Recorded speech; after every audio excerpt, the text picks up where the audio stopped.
Hi guys, Mrs. Pierson here. Welcome to math. Our learning target today is I can write and interpret numerical expressions. That's one standard within the algebra category. There's a lot today, so hang in there with me. I know we did algebra back in August, but it's been a while, so we're coming back to this. I'm going to reteach it and get it nice and fresh because algebra is a really important skill. All right, so let's take a look at our success criteria. There's a lot of vocabulary in our standard today, and I'm going to ask you in a moment to hit pause and copy this vocabulary into your notebook, but first I'm going to go over it with you. We do need to know what the word sum means. That's S-U-M in math. That's the answer to an addition problem. The difference in mathematics is the answer to a subtraction problem. Product is the answer to a multiplication problem, and quotient is the answer to a division problem. You will need to know what those four words mean in algebra. You should immediately know, oh, product, that's the answer to a multiplication problem. It should be very familiar with you. So really study those words this week. Expression, that's in our learning target. Expression is the piece of an equation that does not include the equal sign or the answer. So, for example, 10 times 3 minus 2. No answer, no equal sign. That would be the expression. An equation is the complete number sentence where we have the expression with an equal sign and an answer. So, a complete number sentence. So 10 times 3 minus 2 equals 28. That's an equation because it has an equal sign. And again, an expression does not have an equal sign. So right now I'm going to ask you to hit pause and just copy down these vocabulary words. So go ahead and hit pause and copy those down, please. Okay, welcome back. Let's take a look. We have a few more success criteria that we want to make sure that we understand. I can write in word form. We did this earlier this year with decimals. And I can write in numerical form. That word numerical comes up. The familiar word there should be number. So the two different forms we're talking about, word form would look like just using words. 10 times 2 minus 6. We see that's just words. And numerical form would be using numbers. So it's this exact same phrase, 10 times 2 minus 6. So we can see we're using numbers to represent the idea versus words to represent here. And same here, this can be also stated as the product of 10 and 2 minus 6. And then again, here I'm using parentheses. So just a couple of different ways to write in word form and numerical form. So that's something that we need to be familiar with for our learning target today. Okay? All right, moving forward. I can write and interpret numerical expressions. So being able to write them in either numerical or word form and interpret them, you're going to be having to interpret what it's asking you to do. And we're also going to be solving them. So there's a lot going on this week, but it's actually a really fun skill. So we do have a certain order that we need to do those operations. It's called order of operations. Operations, remember, are your addition, subtraction, multiplication, and division. Those are your four operations. And in algebra, there's a specific rule for the order that you complete things when you're solving an expression, and you have to follow this rule. We have talked about it, but again, I want it to be fresh. So the order of operations, whenever you're looking at an expression, first thing you would do is your parentheses. You would solve all parentheses first. The second thing you would do would be exponents, any exponents. Now, exponents is no longer a 5th grade standard. So for this week, you will not see any exponents. I did want you to know that that would be the second step, however, because you will be seeing this later on in junior high and high school for algebra. So it's still important you know that exponents would be the second step, but you will not have to worry about that. Okay, once you've solved all your parentheses and all of your exponents, your third step is multiplication and division. They both come next. I'll talk to you about if you have both in the expression, what do you do? And then last are addition and subtraction. Those would come last. The phrase that helps people remember the order of operations in algebra is please excuse my dear Aunt Sally. I always think of myself like maybe she's sitting at the dinner table and she burped or she's being rude to people. Whatever Aunt Sally's doing. Please excuse my dear Aunt Sally. Notice my dear for multiplication and division is in the same row as is Aunt Sally, addition and subtraction, same row because they both would come next. So you can see the parentheses, exponents, multiplication, division, addition, and subtraction. Okay? Now, you happen to have multiplication and division in your expression, you're like, well, they both come next, which one do I do first? The tiebreaker, if you have multiplication and division, or if you have addition and subtraction, the tiebreaker would be to solve from left to right. And we're going to practice that, so don't worry. But sometimes you will have both, and that's how you'll solve it, is you'll just go left to right in order of how you would read. Okay? So let's look at an example here. Here I can see I have 15 divided by 5 times 2. I have division and multiplication. Oh no, which comes first? The tiebreaker again would be left to right. I would solve the 15 divided by 5 as 3, and then 3 times 2 would be 6. Same in this case, we have 9 minus 3 plus 4. We have subtraction and addition, both in the same expression. The tiebreaker would be left to right. Remember the way that you read. So I would do 9 minus 3 first as 6, then the plus 4 as 10. Okay, again, we'll have a lot more practice. Right now I'm going to ask you to hit pause so that you can copy down the order of operations, and please also copy down in red the tiebreaker rule, because this will help you know when to work with 3 and 4 if you have exceptions. Okay, so go ahead and copy this down and then come on back. Hit pause.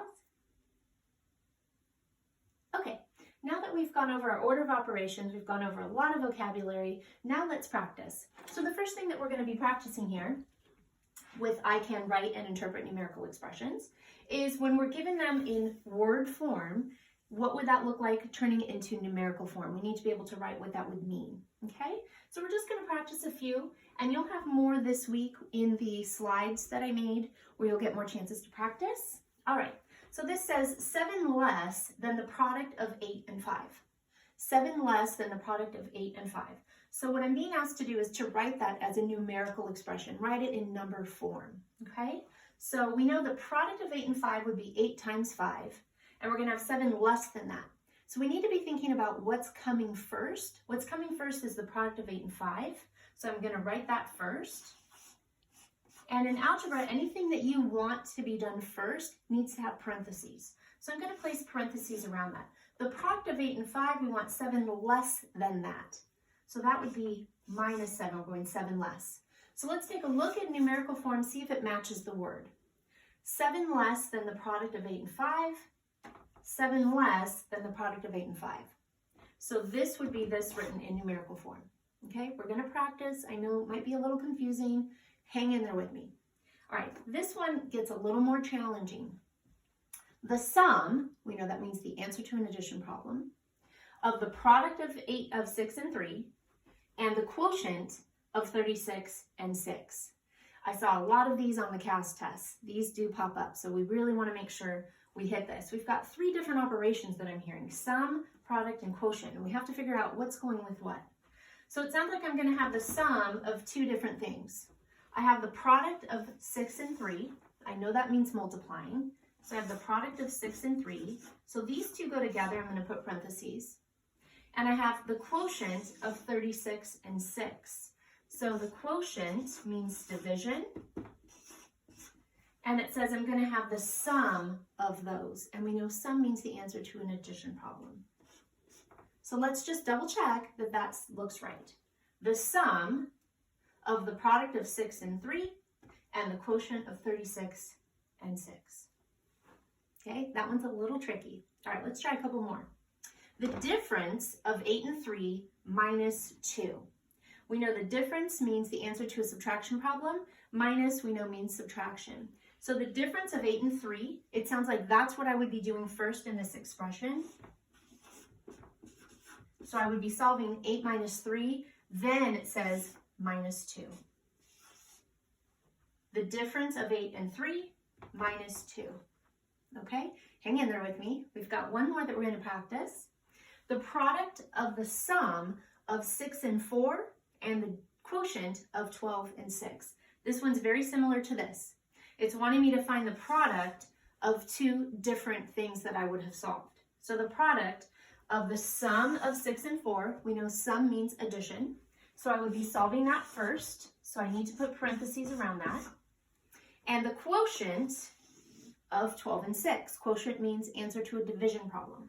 So the quotient of 12 and 6. And what I'm doing with those 2, it says the product Product is the answer to a multiplication. So let's take a look. The product of the sum of 6 and 4 and the quotient of 12 and 6. I know it's a lot. Now this would be writing, okay, and interpreting numerical expressions. We're looking at word form and making the numerical expression, okay? That's half of what you have to be able to do. Okay, the other half is going to be solving numerical expressions, and we're going to be practicing that. Going back to our order of operations, remembering that. We're going to do parentheses, we won't see exponents today, multiplication and division next, and we would last be doing our addition and subtraction. All right, so we're just going to practice a few of those. So let's start off with this one.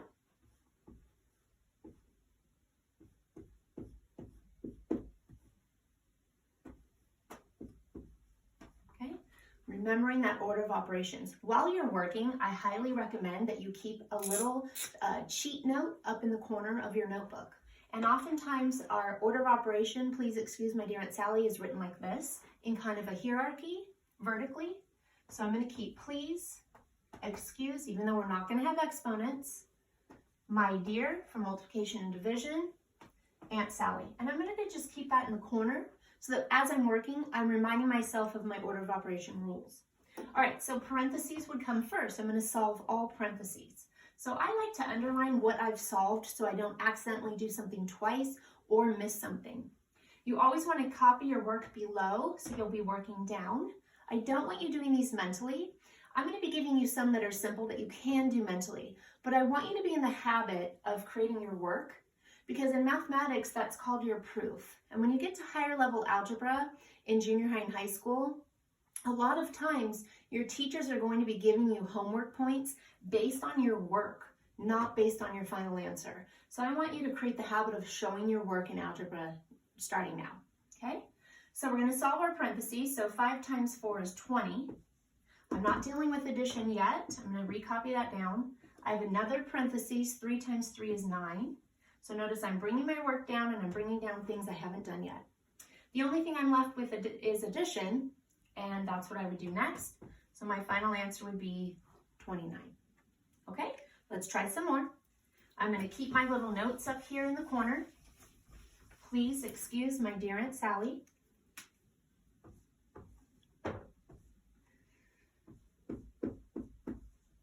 Okay, order of operations, the first thing I would be doing is parentheses. So here's my parentheses, so I would do this first. And this is where people feel uncomfortable initially, because prior to this, you're doing your math left to right, ever since you were in first grade or whatever. Oh, I just start here. But you would get that incorrect. Some people would say, oh, I'll do 12 minus 4, then times 2. In algebra, not going to happen. You have to follow your order of operations. Okay, so 4 times 2 is 8.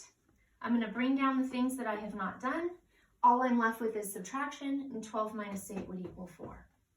All right, so those order of operations are very important to have you solve things correctly. All right, let's try another one together, and then I'll have you try one. Get a little bit longer of an expression. Okay, so using my order of operations, I know parentheses always come first, and it's a little awkward. Wow, they're right in the middle. Yep, that's the part that you do first then. So 2 times 2 is 4. I'm going to bring down everything I have not done yet. Now I check, we're not dealing with exponents. I have no multiplication and division, but look, I have subtraction and addition. They both come next. The tiebreaker that I told you, if you have both, is you're just going to work left to right, okay? So 15 minus 4 would be 11. And then 11 plus 4 would equal 15, okay? This is what I mean by showing proof. Mentally, you're going to want to go, oh, 15 minus 4 is 11, plus 4 is 15, and jump here. I don't want you to do that. I want you to be in the habit of doing each step, okay? All right, I'm going to give you one to try.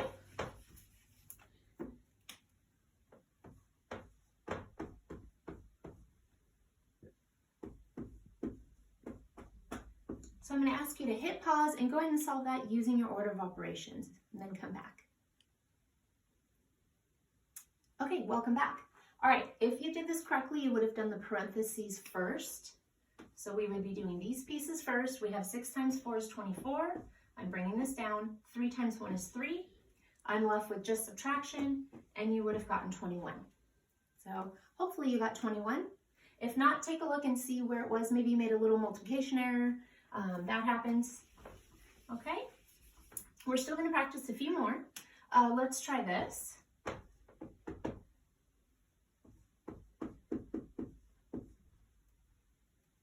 Okay, so normally you would have thought, oh, I would do 36 divided by 4. Not in order of operations. We need to do those parentheses first.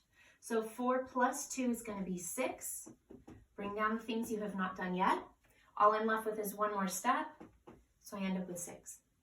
Okay, hopefully it's starting to make some sense. We'll still practice a few more. This is one I see people get incorrect a lot. It's much easier when they've added in the parentheses because it forces you to do the parentheses first. And I think we can recognize, oh, parentheses, and you'll get in that habit. But when they're not there and you really have to think about the order of operations, please excuse my dear Aunt Sally, I see a lot of people get this wrong because we have addition and we have multiplication. People want to jump in and do the 13 plus 6 first. That's not correct. You have to get away from the left to right type of way of doing math. We know that multiplication in our order of operations would be what comes next. So it's going to feel awkward, but you would be doing the back part of the expression first. So 6 times 2 is 12, and then I'll bring down what I haven't done. I'm left with one more operation, and I end up with 25. So watch out for these, because those are the ones, it looks like, oh, that's a simple problem, but those are the ones I see people make a mistake a lot. Okay, we'll do a few more. Why don't you try this?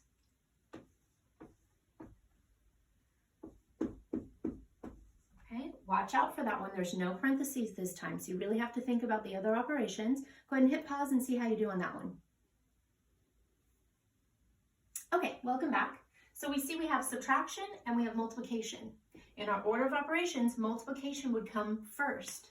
So we have to do this piece first. 4 times 2 is 8. We're going to bring down what we have not completed, and we're left with just one operation, and that would have us equal 12. Okay? If you just jumped in and did old school left to right, you would have gotten 16 times 2, and that we know is not going to give you 12. So be careful of those order of operations skills. All right, just a couple more. Let's try this. Get a little bit of a longer one.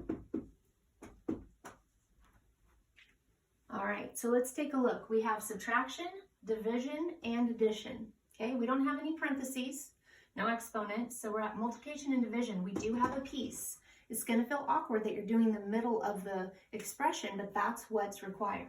So that's why I like to underline the parts I'm using. 12 divided by 3 is 4. We're going to bring down the other pieces that we haven't used yet. Now I'm left with subtraction and addition. Those both would come next, so the tiebreaker would be left to right. 15 minus 4 is going to give me 11. 11 plus 2 would give me 13.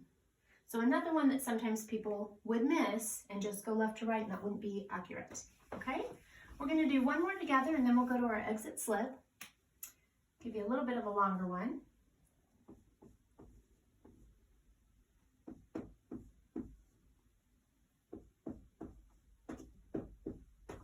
Okay, I'm going to ask you to hit pause and try that one on your own and see how you do. So go ahead and hit pause. Okay, let's see how you did. So order of operations, parentheses always come first. So let's solve our parentheses. So I like to underline. 9 times 2 would be 18. I'm not doing my addition yet. 6 times 3 is also going to be 18, and I do have a minus 4. Always make sure you're including everything. That's another error that I've seen people do is they suddenly forget about the minus 4. They don't bring it down, and it never gets done. So really watch all of your pieces. Now we have addition and subtraction. Those both would come next. So my tiebreaker is going to be left to right. So 18 plus 18 is going to give me 36. And then 36 minus 4 is going to give me a final answer of 32. So hopefully that's what you got also. Okay, we're going to finish up with our exit slip. Of course, you guys know the routine. I've got a lot in the slide for Tuesday for you to practice both skills, doing solving the expressions and also going back to what we were doing a few moments ago, writing in word form and numerical form. We'll practice that Tuesday and Wednesday, and then we'll have the quiz on Thursday. As always, if you're having any trouble, contact me or your teacher and get some help, okay? All right, let's head to the exit slip. I'm going to ask you to do two things. I want you to write what the expression would look like in numerical form, and I want you to solve it. So you're going to do both skills. So your problem is the product of 8 and 3 minus 4. So go ahead and hit pause, do both of those. Write that as an expression in numerical form and solve it. Okay, let's see how you did. Again, the product of 8 and 3 minus 4. So that would look like in numerical form, the product of 8 and 3, we know means multiplication, minus 4. I also asked you to solve it. We do parentheses first. 8 times 3 is 24. 24 minus 4 would be 20. So hopefully that's what you got. If not, just kind of take a look, see where you made an error. And like I said, we'll have a lot more practice. So don't worry, we'll get there. Okay? All right, best of luck to you, and thanks for joining.